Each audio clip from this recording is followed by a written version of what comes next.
Enfin libre. Elle l'a dit à voix basse, mais je l'ai entendu. Tout le monde l'a entendu. En vérité, ce souffle à peine murmuré, glissé entre deux sanglots fins, juste au moment où le cercueil de Jacques descendait lentement dans la terre froide. Je me suis tournée. Ses lèvres bougeaient encore, un sourire au coin. Sophie, ma belle-fille, noire de vêtements, mais claire de regard. Elle pleurait sans larmes, et son « enfin libre » vibrait encore dans ma poitrine comme un coup de marteau. Je me suis figée, incapable de respirer. Libre de quoi? Libre de qui? De Jacques, de son beau-père malade, ou de moi, la vieille épouse qu'elle jugeait encombrante? Autour, les gens murmuraient des mots convenus. Quel homme admirable, il va nous manquer. Mais moi, je n'entendais plus rien. Seulement cette phrase, cette gifle, enfin libre. Je la revois, debout sous la pluie fine, tenant le bras de Paul, mon fils, comme on tient un trophée. Elle avait choisi ce manteau noir qui la mettait en valeur. Pas un fil de ses cheveux blonds n'était hors de place. Je, la veuve, tremblais dans mon manteau gris usé. Elle, la belle-fille, semblait assister à une représentation théâtrale dont elle connaissait déjà la fin. Le prêtre parlait encore. Jacques était un homme de foi, un père aimant, un mari dévoué. Je serrais mon mouchoir si fort qu'il s'en déchirait. Jacques, mon mari depuis 50 ans, l'homme que j'avais soigné, nourri, veillé jusqu'à son dernier souffle. Et elle, à quelques pas, qui chuchotait qu'elle était enfin libre. Quand la cérémonie s'est achevée, les gens sont venus me serrer la main, des visages flous, des voix trop douces. Sophie s'est approchée la dernière. « Vous tenez le coup ?» m'a-t-elle demandé, son ton faussement compatissant. J'ai voulu lui répondre, mais ma gorge s'est serrée. « Oui », ai-je soufflé. « Il faut bien. » Elle a esquissé un sourire, le même qu'à la descente du cercueil. Jacques aurait voulu que tout se passe simplement, non? Simplement. Un mot neutre, comme elle les aimait. Mais dans sa bouche, il sonnait comme une promesse de démolition. Paul, mon fils, était à côté d'elle, pâle, silencieux. Il m'a embrassée du bout des lèvres. « On repassera demain, maman. Repose-toi. » Et ils sont partis, bras dessus, bras dessous, me laissant seule devant la tombe encore ouverte. Le vent s'est levé, j'ai posé ma main sur le bois, glacé, encore humide. « Tu vois, Jacques ?» ai-je murmuré. Elle rit déjà. Cette nuit-là, je n'ai pas dormi.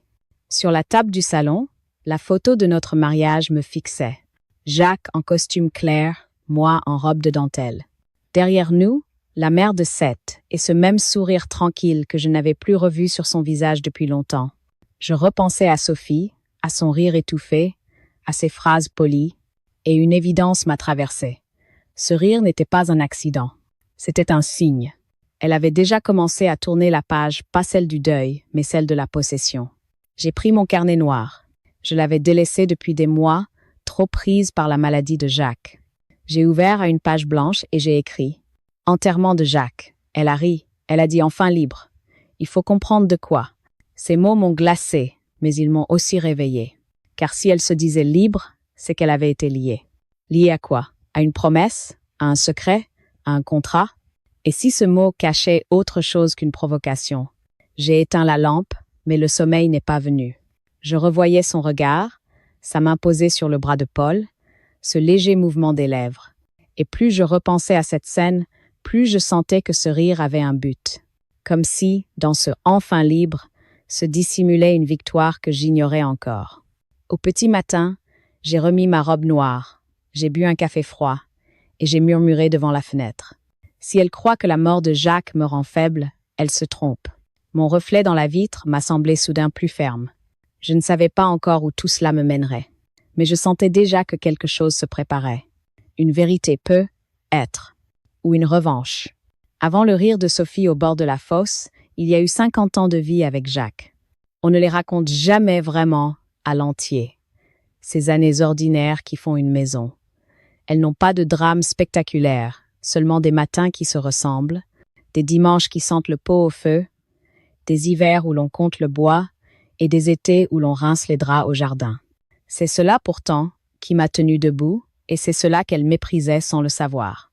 J'avais 20 ans quand j'ai rencontré Jacques, sur une place blanche de soleil à Sète. Il m'a offert une limonade comme on offre une promesse, avec une maladresse charmante, 2 pièces froissées au creux de la main. Il travaillait au dépôt des PTT, déjà sérieux, déjà un peu plus vieux que son âge. Il ne parlait pas beaucoup. Quand il parlait, on aurait dit qu'il pesait ses mots pour qu'il ne blesse jamais personne. Je venais d'une famille simple, rude même. On ne s'embrassait pas, on se passait le pain en silence, et si on vous aimait, on vous donnait un tablier propre. Jacques, lui, m'a appris une autre manière de vivre. Dire merci, dire pardon, dire nous, sans écraser le jeu. On s'est mariés un samedi de Mistral. La robe n'était pas neuve, ma tante l'avait reprise à l'aiguille. Je me souviens de la mer en fond, de la houle comme une bénédiction. Nous n'avions rien. Sinon cette croyance têtue qu'à deux, on ferait un toit solide. Il a payé d'abord un petit appartement au-dessus d'une boulangerie. Les matins, il sentait la croûte chaude et, en hiver, la buée noyait la fenêtre. J'écrivais mon nom du bout du doigt pour le plaisir d'exister. Paul est né un soir de septembre, orageux et doré. Jacques a tenu l'enfant avec une délicatesse de géant. Je crois que c'est la première fois que je l'ai vu pleurer. Il disait toujours « On ne pleure pas quand on est un homme, on tient ». Ce soir-là, il a tenu autrement. Ses larmes étaient comme des confirmations. Nous avons appris la fatigue, les nuits hachées, les biberons mesurés au trait. J'ai quitté mon travail à l'épicerie pour élever. Oui, on disait encore ce mot-là, et Jacques a pris des heures supplémentaires. Il répétait « On mettra de côté pour nos vieux jours », et Paul n'aura jamais honte de son père. La maison de la rue des Lilas est arrivée 10 ans plus tard. 4 pièces, un jardinet, un grillage qui ne tenait qu'à moitié. On a planté un lilas, justement, tout maigre, une tige obstinée. La première floraison a mis 3 ans. J'ai cru que c'était un signe. Tout ce qui vaut la peine prend du temps. Les voisins riaient un peu de notre sérieux, les Delmas et leurs contes, mais venir d'où nous venions, c'était connaître le prix d'une porte qu'on ferme sans craindre le propriétaire. Nous n'étions pas parfaits. Les fins de mois grinçaient. Parfois, Jacques se fâchait contre les factures, comme s'il pouvait les intimider. Il y a eu des disputes muettes, des assiettes reposées un peu trop fort, des nuits tournées dos à dos, et puis des réconciliations d'épaules qui se touchent en faisant la vaisselle. J'ai trouvé un petit travail de couture chez moi, des ourlets, des robes d'été, des rideaux. Mon vieux Singer rythmait les après-midi. J'aimais la noblesse des gestes répétitifs. Jacques m'embrassait la nuque en rentrant, et le monde, pour 1 heure, tenait dans ce creux. Paul a grandi dans cette patte de sérieux et de douceur. Il ressemblait à son père, mais avec un feu plus inquiet. Il rêvait de partir à la capitale, de ne pas compter comme nous. Nous l'avons poussé. Étudie, va, ne te laisse pas freiner par nos petites habitudes. Le jour où il a annoncé son école d'ingénieur, Jacques a ouvert une bouteille qu'il gardait pour une vraie raison. Nous avions cette fierté silencieuse des gens qui, en se privant, ouvrent une porte plus large pour un autre. Sophie est entrée dans nos vies un printemps de vent clair. Paul nous l'a présentée comme on présente un avenir. Élégante, sûre d'elle, avec une manière de poser le sac sur une chaise, comme si la pièce venait de prendre des contours plus nets. J'ai voulu l'aimer tout de suite, je me méfie de moi quand je sens cela, aujourd'hui. Elle parlait travail, rendement, projet. Sa parole avait l'angle aigu des gens qui savent mieux ou croient savoir mieux. Jacques écoutait avec sa patience habituelle, une gentillesse un peu lente, un sourire de coin qui disait « Je comprends la moitié, mais je ne l'avouerai pas ». Paul brillait près d'elle comme un garçon qu'on éclaire. Le premier dîner, Sophie a remarqué le vieux buffet de ma mère. « C'est charmant », a-t-elle dit. « Charmant, on sait ce que ce mot veut dire quand il tombe d'une bouche polie, un passé qui encombre. » J'ai servi un gratin. Elle a pris 2 bouchées, puis a parlé de cuisine plus saine. Je ne me suis pas sentie blessée, pas encore. Les petites piqûres ont besoin de répétition pour devenir blessures. Elle m'a aidée à débarrasser avec une efficacité de cabinet. Dans la cuisine, elle a posé sa main sur le marbre et a dit « Vous savez, Madeleine, il faudra penser à moderniser un peu. » Elle m'appelait déjà par mon prénom. Je n'ai pas su si c'était de l'intimité ou de l'emprise. Les mois ont filé.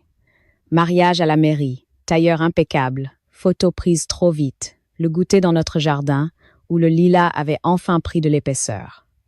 Sophie souriait comme une victoire. Je me souviens de sa façon de répondre quand les voisins disaient toutes nos félicitations. Elle disait, évidemment dans ses yeux. Jacques, ce jour-là, m'a serré la main pendant la valse. une main qui disait « On a fait notre part. Maintenant, regarde-les. » J'ai regardé, j'aurais dû mieux voir. La maladie de Jacques est arrivée comme arrivent ces choses. D'abord un souffle court en montant l'escalier, puis un médecin par précaution, des examens pour être sûr, un vocabulaire étranger qui s'installe à table. Les traitements nous ont rapetissés. J'ai appris la tyrannie des horaires, l'odeur douceâtre des perfusions, la façon de sourire à l'infirmière pour ne pas pleurer devant Jacques. Paul venait quand il pouvait. Sophie organisait, planifiait, rationalisait. On va optimiser la prise en charge, disait-elle. Optimiser un homme. Je n'avais jamais su que cela se disait. Pendant ces années lentes, j'ai tenu un carnet. Non pas contre eux encore, mais pour ne pas disparaître dans la fonction de soignante. J'y notais la couleur du ciel vue depuis la fenêtre de l'hôpital, la phrase que Jacques laissait tomber parfois, « Tu es là, alors ça va ». Je m'accrochais à ces mots comme à une rampe. Parfois, Sophie rangeait les piluliers et soupirait. « Il faut que tout soit carré ». Je la laissais faire la fatigue à cette lâcheté-là. Quand Jacques a compris qu'il partirait, il a voulu mettre les choses en ordre. Il a appelé Maître Perrin, le notaire, un homme sec au sourire rare mais droit. Ils ont parlé dans le salon une matinée entière. À la fin, Jacques m'a appelé. « C'est simple, m'a-t-il dit. Tu restes chez toi, tranquille. Paul n'aura pas à s'occuper de ce qui te revient. J'ai prévu, tu sais bien. » J'ai vu dans ses yeux la vieille fierté de nos débuts. Ne pas laisser des dettes, ne pas laisser du désordre, laisser de la dignité. J'ai signé où on me disait de signer. Sans tout lire, j'avais confiance en l'homme et en l'habitude de notre vie. Voilà quelle fut notre histoire avant que la phrase de Sophie ne fendît le vernis. 2 existences cousues main, un fils passé à la machine moderne, une belle fille qui, polie, alignait les objets et, en les alignant, changeait leur sens. Rien de spectaculaire. Seulement, petit à petit, une maison qui cessait d'être à nous pour devenir optimisable. Et au centre, Jacques qui diminuait, et moi qui, en le soutenant, laissais mon regard se fatiguer. Si je te raconte tout cela, Jacques, c'est pour ne pas me laisser voler le récit avec l'argent et les objets. Avant que quelqu'un dise enfin libre, nous avions construit notre liberté à nous, celle de fermer une porte, d'allumer une lampe, de partager le dernier morceau de tarte sans compter. C'est cette liberté-là que j'ai sentie menacée à l'enterrement. Ce n'était pas seulement toi qu'on mettait en terre, c'était un certain ordre du monde. Et, au bord de cette tombe, j'ai su que si je voulais sauver quelque chose, il faudrait que je parle une langue que Sophie comprend. La langue de l'écrit, de la loi, des preuves. Mais avant la loi, il y aurait le souvenir. Le souvenir comme une digue. Je me le suis promis en rangeant la photo de notre mariage.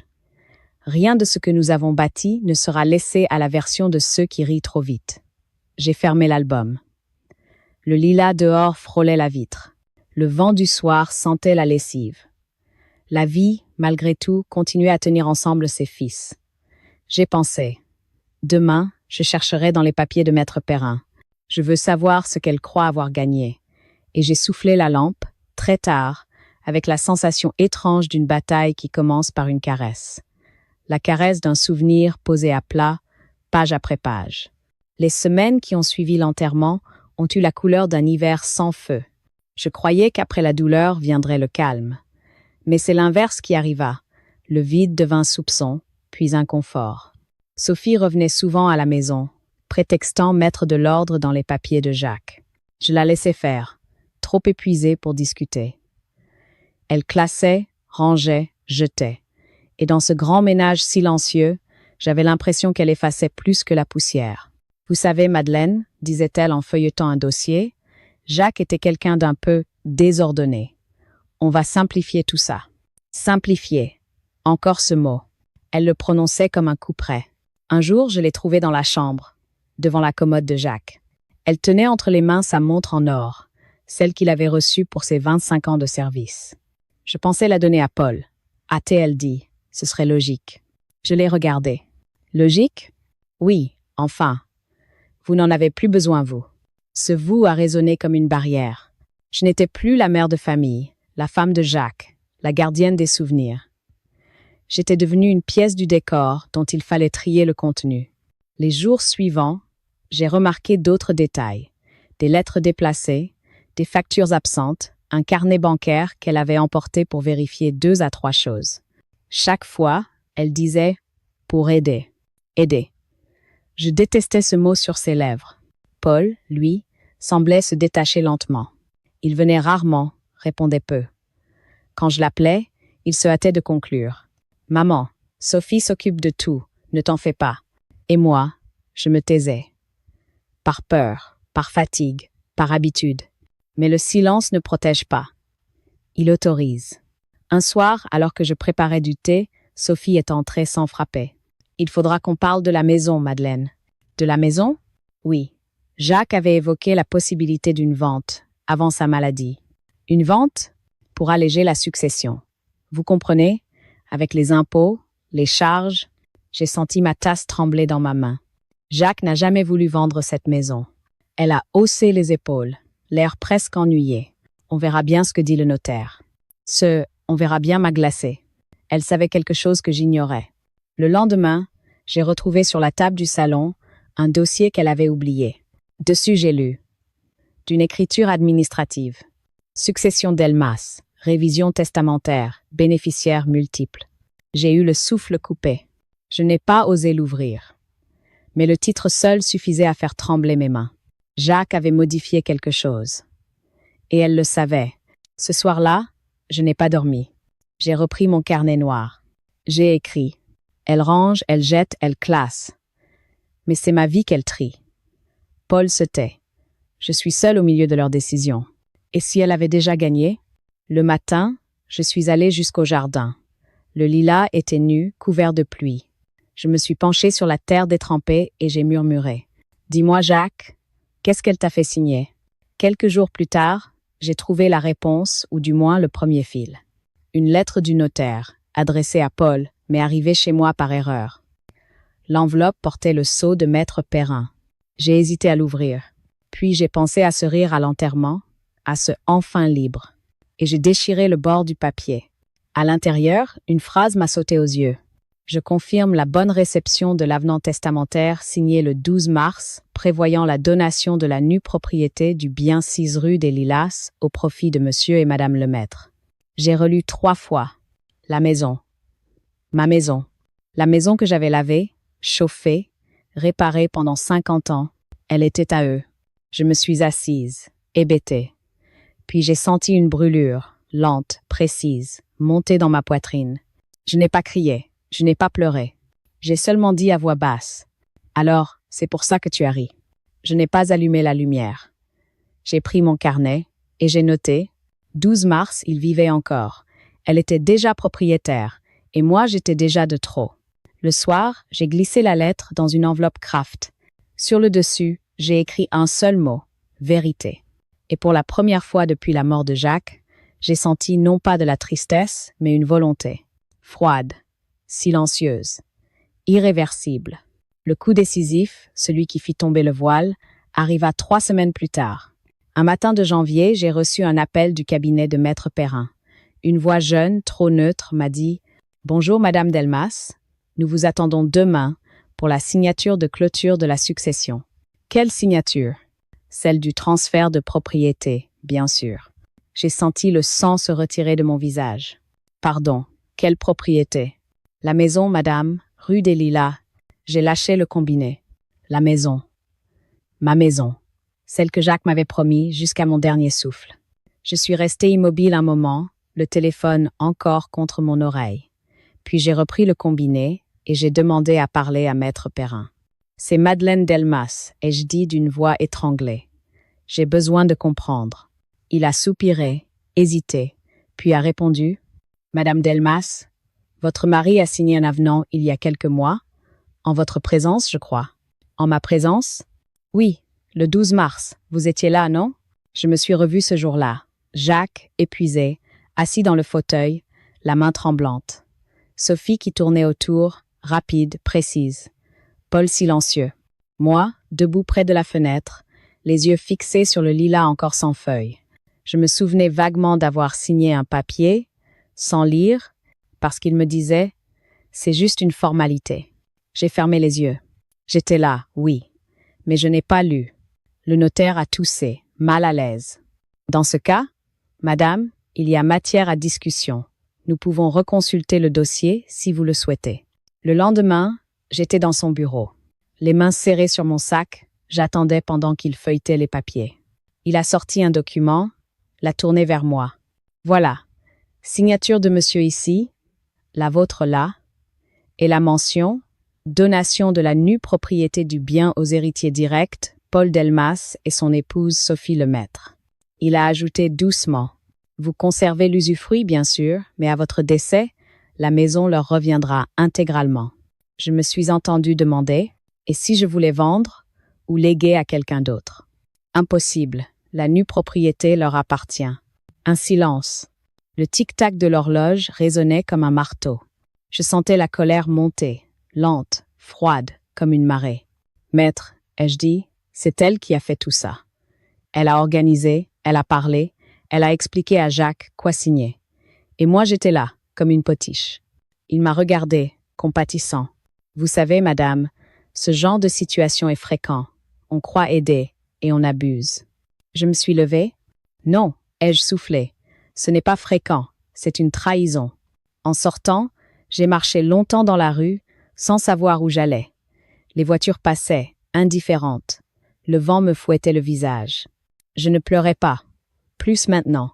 Quand je suis rentrée, j'ai trouvé un mot dans la boîte aux lettres. Une carte postale avec une photo des enfants à la montagne. Au dos, l'écriture de Sophie. « Ils vont bien. Ne t'inquiète pas. On s'occupe de tout.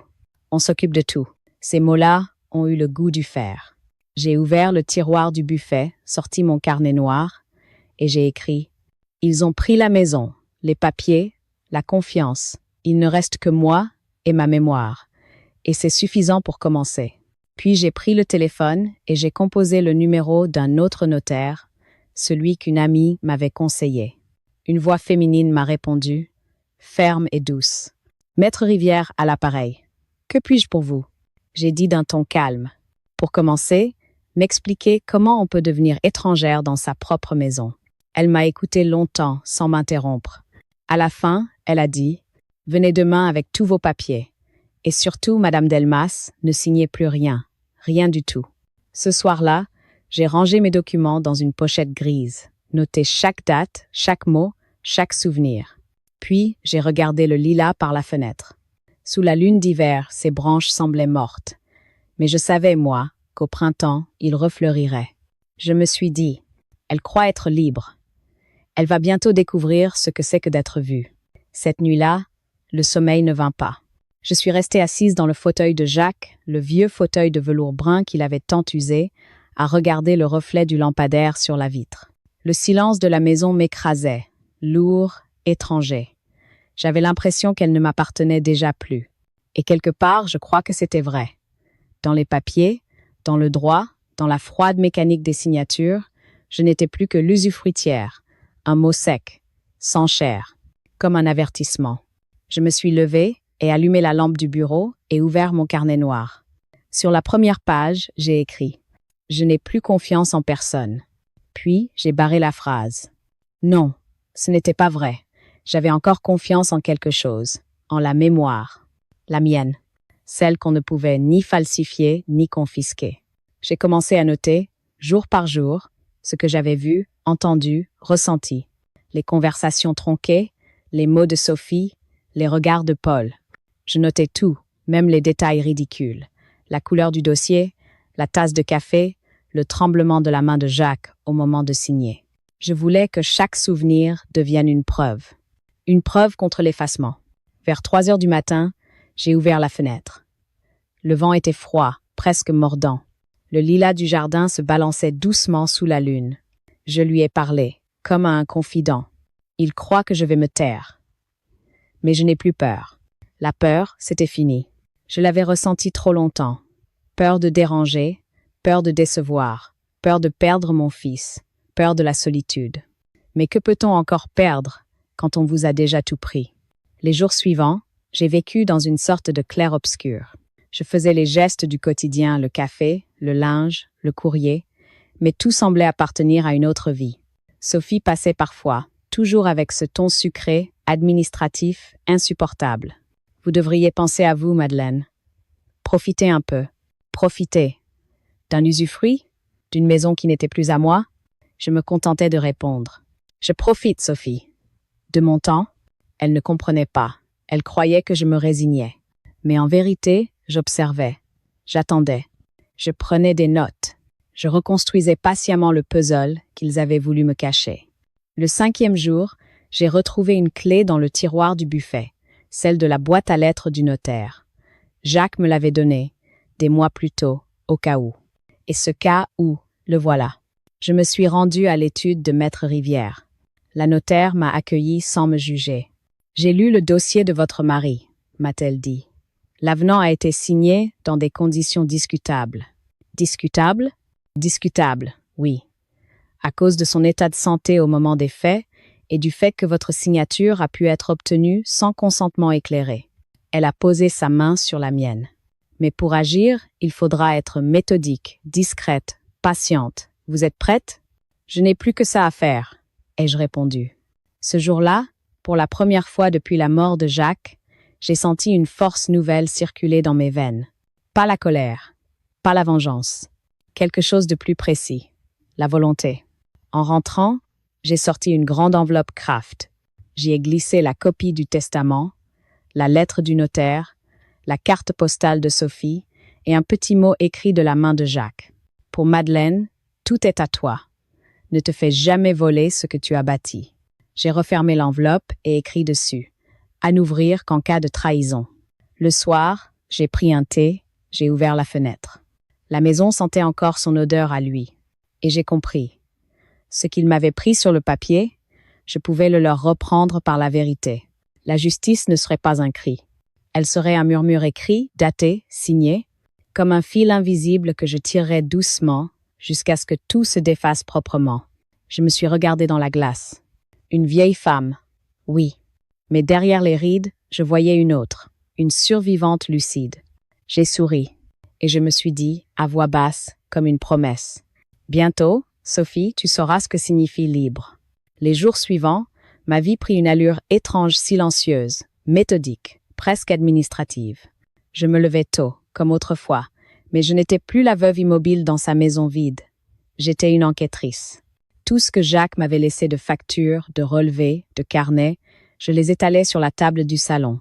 Le même salon où, quelques mois plus tôt, Sophie avait classé mes souvenirs comme on trie des vêtements usagés. Je ne pleurais plus. Je lisais, je notais, je reliais. Chaque détail avait son importance. Un virement inhabituel, une signature tremblée, une annotation de sa main. Je redécouvrais mon mari, mais autrement, à travers la logique froide des documents, les précautions qu'il avait prises et celles qu'on lui avait fait contourner. Le mardi, je suis retournée voir Maître Rivière. Elle m'attendait dans son bureau au mur clair, un dossier beige devant elle. « J'ai étudié les papiers, dit-elle. Ce n'est pas perdu, Madame Delmas. »« Pas perdu? Non. Si votre mari a signé alors qu'il n'était plus en pleine possession de ses moyens, l'acte peut être contesté. Et si on prouve une influence extérieure, cela devient une manipulation. » Elle m'a regardé droit dans les yeux. « Vous êtes prête à affronter votre famille? » J'ai respiré lentement avant de répondre. Ma famille? Non. Ceux qui se sont servis d'elle? Oui. Nous avons élaboré un plan. Elle allait déposer une requête auprès du tribunal de grande instance, tout en prévenant le notaire initial, Maître Perrin, qu'une vérification de validité testamentaire était en cours. En parallèle, je devais rassembler tous les éléments prouvant la faiblesse de Jacques au moment de la signature. Ordonnances, bilans médicaux, témoignages du médecin traitant. Chaque feuille, chaque date, devenait une pièce d'un puzzle que je voulais irréprochable. Le jeudi, je suis allée à la pharmacie. La pharmacienne, une jeune femme que je connaissais depuis des années, m'a reconnue. « Il me manque Monsieur Jacques », dit-elle doucement. « Il vous aurait manqué encore plus s'il avait su ce qu'on a fait signer en son nom », ai-je murmuré. Ses yeux se sont arrondis. Je lui ai demandé si elle pouvait me fournir les ordonnances des 3 derniers mois avant sa mort. Elle a hoché la tête. Si c'est pour une vérification notariale, oui, je vous prépare ça. En rentrant, j'ai ouvert mon carnet noir et j'ai noté. Chaque document sera une vérité. Et chaque vérité, un mur qui les retiendra. Sophie m'appelait parfois, toujours avec la même voix mielleuse. « Tout va bien, Madeleine? Vous avez besoin de quelque chose ?» Je répondais calmement. « Non, ma chérie, j'ai tout ce qu'il faut. » Et dans mon dos, la pile de dossiers grandissait. Je fis aussi une chose que je n'avais jamais faite. J'ouvris un compte personnel dans une autre banque. J'y déposais mes économies, quelques bijoux de famille et le livret que Jacques m'avait laissé en cachette. Au cas où. Je savais désormais ce que voulait dire au cas où. C'était un testament d'amour, contre la naïveté. Puis vint le moment le plus difficile, prévenir Paul. Je l'ai appelé un soir, la voix stable. « Ton père a été trompé. » Et je dis simplement. « Maman, arrête, tu te fais des idées. » J'ai des preuves, Paul. Des papiers, des dates, des témoins. Un silence long, puis un soupir. C'est Sophie qui s'est occupée de tout. Elle voulait juste t'aider. En me retirant ma maison, maman, elle disait que c'était plus simple pour toi. Oui. Simplifier, le mot qu'elle préfère. Il a tenté de changer de sujet. Mais j'ai ajouté, plus froidement, dis-lui que je vois un notaire et que je suis prête à aller jusqu'au bout. Je crois que ce fut la première fois qu'il eut peur.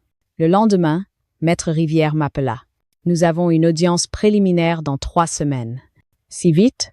Les choses avancent quand elles sont claires. Madame Delmas. Le soir, j'ai préparé ma tenue. Une veste grise, sobre, repassée. Rien de théâtral. Je voulais que tout soit à l'image de ma démarche. Calme, précis, irréprochable. Je passais mes journées à relire mes notes. À chaque phrase, je me sentais plus forte.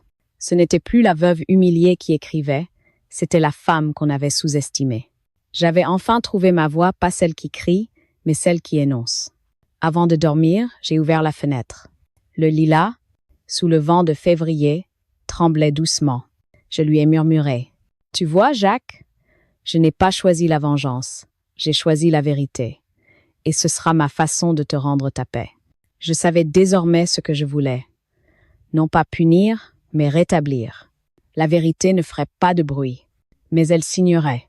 Le jour de l'audience, la ville entière semblait grise, en suspens. Je me suis levée tôt, j'ai repassé ma veste et mis la broche de ma mère, celle en nacre que Jacques aimait. Elle me servait d'armure. Devant le miroir, j'ai vu une femme calme, presque étrangère à celle que j'étais encore 6 mois plus tôt. Je n'étais plus la veuve effacée qu'on manipulait entre 2 signatures. J'étais la dépositaire d'une vérité. Maître Rivière m'attendait à l'entrée du tribunal. « Vous êtes prête ?» Aussi prête qu'une vieille femme peut l'être, et je souris. Elle a posé sa main sur mon bras. Aujourd'hui, on ne demande rien. On rétablit simplement ce qui aurait dû rester à vous. Dans la salle d'audience, je les ai vus, Paul, tendu, les épaules voûtées, et Sophie, impeccable, tailleur noir, cheveux tirés, visage fermé. Elle m'a lancé un sourire mécanique. J'y ai lu l'incrédulité. Elle pensait que je n'aurais jamais osé. Le juge, une femme d'une 50aine d'années, feuilletait le dossier. Maître Rivière prit la parole, posée, limpide. Elle parla de l'état de santé de Jacques, de la chronologie, des preuves médicales, des contradictions dans les signatures, du témoignage du médecin traitant. Puis elle ajouta « Et surtout, Madame le juge, de la position de Madame Delmas, qui a été tenue à l'écart, mal informée, et mise devant des décisions irréversibles. » Sophie bougea sur sa chaise, agacée. « Pardon, mais tout cela était dans l'intérêt de la famille, » dit-elle d'une voix qu'elle voulait douce. « Nous voulions éviter les tracas. » Le juge la fixa. « Les tracas de qui, Madame le maître ?» Elle resta muette. Quand ce fut mon tour de parler, je me levai lentement. « J'ai soigné mon mari pendant 3 ans, » dis-je d'une voix calme. Je lui ai tenu la main quand il n'avait plus la force de tenir un stylo. Et le jour où il ne pouvait plus lire, on lui a fait signer la perte de sa maison. Je sortis de mon sac une enveloppe Kraft. Ceci est un mot de sa main, daté d'avant cet acte. Je le lus à voix haute. Pour Madeleine, tout est à toi. Ne te fais jamais voler ce que tu as bâti. Un silence. Je vis Paul baisser les yeux. Le juge fit un signe à l'huissier pour ajouter la note au dossier. « Madame Delmas, dit-elle doucement, je vous remercie. Vous pouvez vous rasseoir. » Je sentis mes genoux trembler, mais pas de faiblesse, de soulagement, car tout était dit. À la sortie, dans le couloir, Sophie m'attendait. Vous n'aviez pas le droit de faire ça, murmura-t-elle. Je la regardai longuement. J'ai juste repris ce que tu croyais m'avoir volé. Le droit de me défendre. Tu détruis ta famille. Non, ai-je répondu. Je la nettoie. Elle voulut ajouter quelque chose, mais Paul l'arrêta d'un geste. Il avait les yeux rougis. Maman? Oui? Je ne savais pas. Elle m'a dit que c'était pour t'aider. Je l'ai touché doucement sur la joue. Quand on veut aider quelqu'un, on lui laisse sa clé, pas on la change de serrure. Quelques semaines plus tard, le verdict tomba. La donation fut annulée. Le testament déclaré nul pour vice de consentement. La maison restait mienne. Et Paul redevenait héritier légitime à ma mort seulement. Sophie, elle, était citée dans le jugement pour influence manifeste. J'ai reçu la lettre du tribunal un matin d'avril. Je l'ai ouverte lentement, assise à la table du salon. Le lilas, dehors, était en fleurs. J'ai souri en silence. Plus tard, Maître Rivière m'a appelé. « Vous avez gagné, Madame Delmas. »« Non, » ai-je répondu doucement. « J'ai juste retrouvé ma place. » Ce soir-là, j'ai allumé une bougie devant la photo de Jacques. Je lui ai murmuré « Tu vois, mon amour, elle a ri trop tôt. » Et pour la première fois depuis longtemps, j'ai dormi profondément. Le jugement rendu, un calme étrange s'installa dans ma vie. Mais c'était un calme trompeur, pas celui du repos, plutôt celui d'après une bataille, quand la poussière retombe et qu'on découvre les ruines. Sophie ne m'a plus appelée. Plus de messages, plus de cartes, plus de ces phrases sucrées où chaque mot cachait une menace. Elle avait disparu comme s'évapore une illusion quand la lumière s'allume. Mais son silence, je l'entendais encore.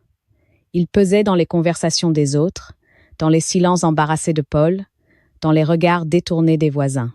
Un matin, au marché, une femme m'a dit à mi-voix « On a su pour le procès, Madeleine. Vous avez eu raison. » J'ai souri poliment, sans répondre. Raison? Peut être. Mais à quoi bon avoir raison quand on perd un fils en chemin? Paul ne venait plus qu'en coup de vent. Il déposait les enfants devant la maison, sans franchir le seuil. Je le regardais repartir, serré dans sa voiture, son visage durci par la honte. Léa et Noé, eux, couraient vers moi comme si rien n'avait changé. Ils ne savaient pas. Ils ne devaient pas savoir. « Mamie, tu nous raconteras encore l'histoire du lilas ?» Je souriais. « Oui, mes chéris.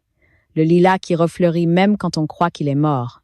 Ces après-midi avec eux étaient ma consolation. Je leur faisais des crêpes, on peignait, on riait. Mais quand la voiture venait les chercher, la maison se refermait comme une boîte vide. Je restais longtemps à la fenêtre, à regarder les feuilles bouger dans le vent, et je me demandais à quel prix se rachète la vérité. Quelques semaines plus tard, j'ai reçu une lettre de Paul. Courte, froide, rédigée comme un courrier professionnel. « Maman, je ne conteste pas ta décision, mais j'ai besoin de temps. Sophie a très mal vécu cette humiliation. Pour le moment, il vaut mieux que nous prenions nos distances. » J'ai lu ces lignes sans trembler. Je les ai pliées soigneusement et glissées dans mon carnet noir, sous la mention « Conséquences ». Puis j'ai noté en dessous. La justice répare les papiers, pas les cœurs. Les jours suivants furent longs, silencieux. Je crois que c'est à ce moment-là que j'ai compris que gagner ne voulait pas dire triompher.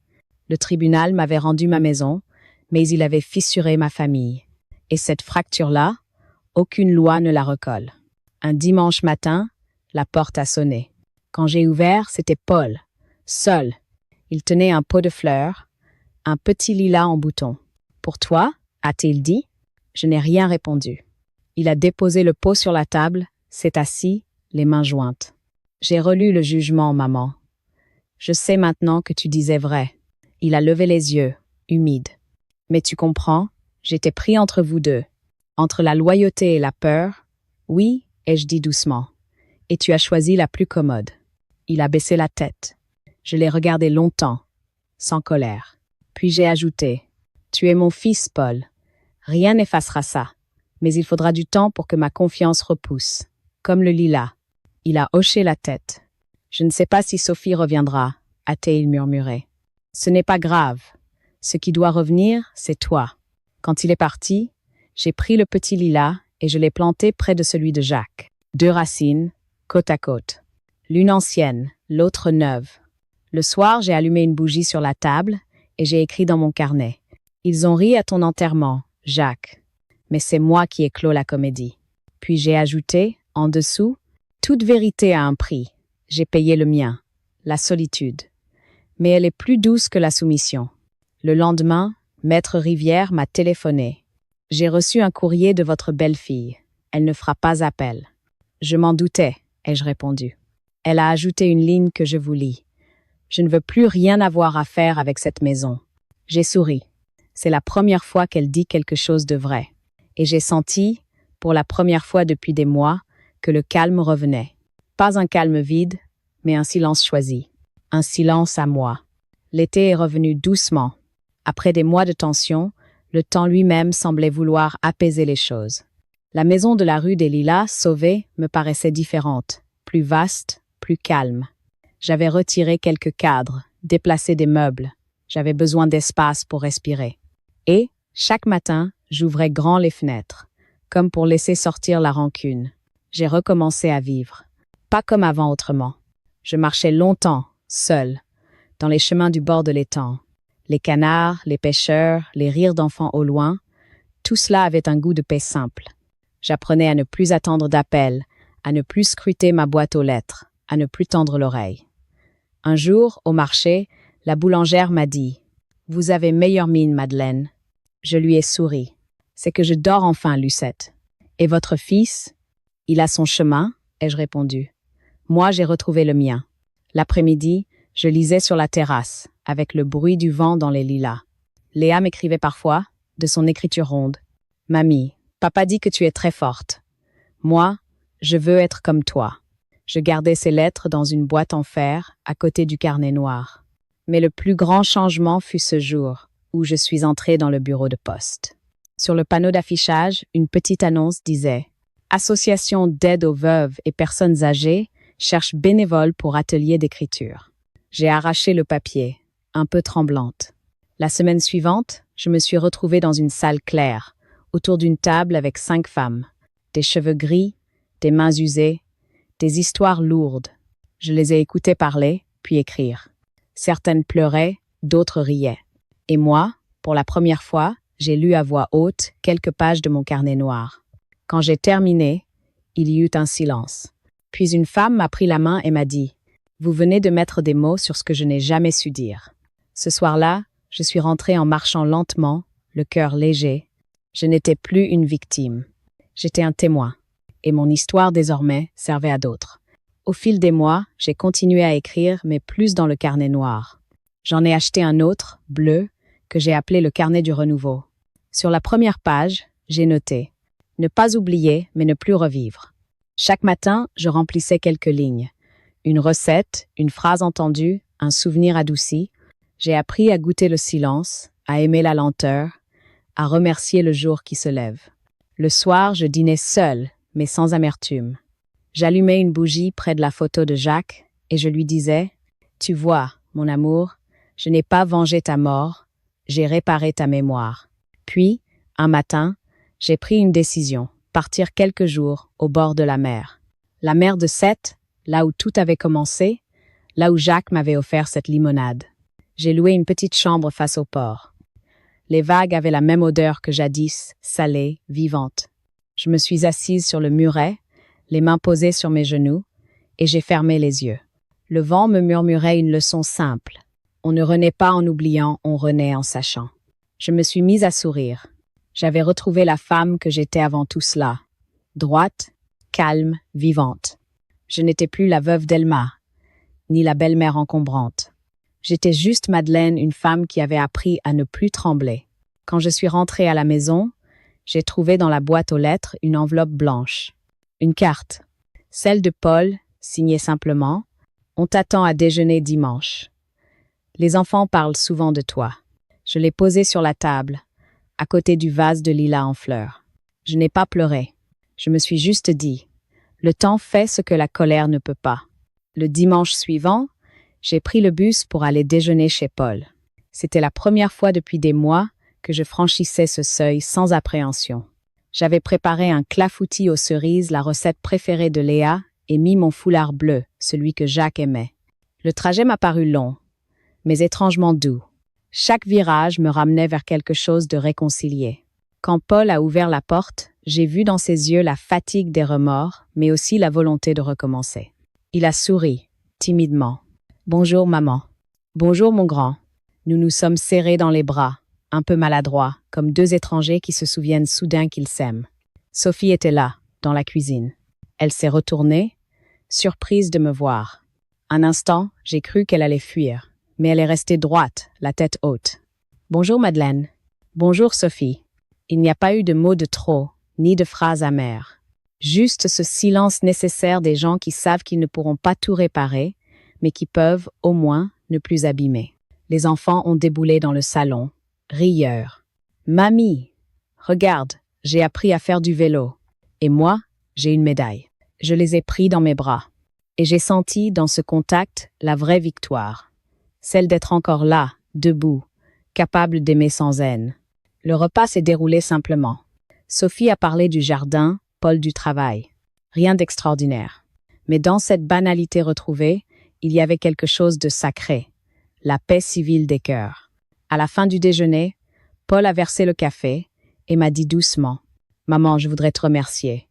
Pas pour le procès. Pour avoir tenu bon sans détruire. » Je l'ai regardé, ému. J'ai appris que la justice, Paul, n'a pas besoin de cris. Elle a besoin de preuves et de patience. Sophie a baissé les yeux. Puis, d'une voix basse, « J'ai été injuste. Je croyais te protéger, mais je voulais surtout contrôler. » J'ai hoché la tête, sans triomphe. « Je sais, et je te pardonne, mais à ma manière. C'est-à-dire, en choisissant de ne plus me souvenir de ta cruauté, seulement de ta faiblesse. » Elle a essuyé une larme.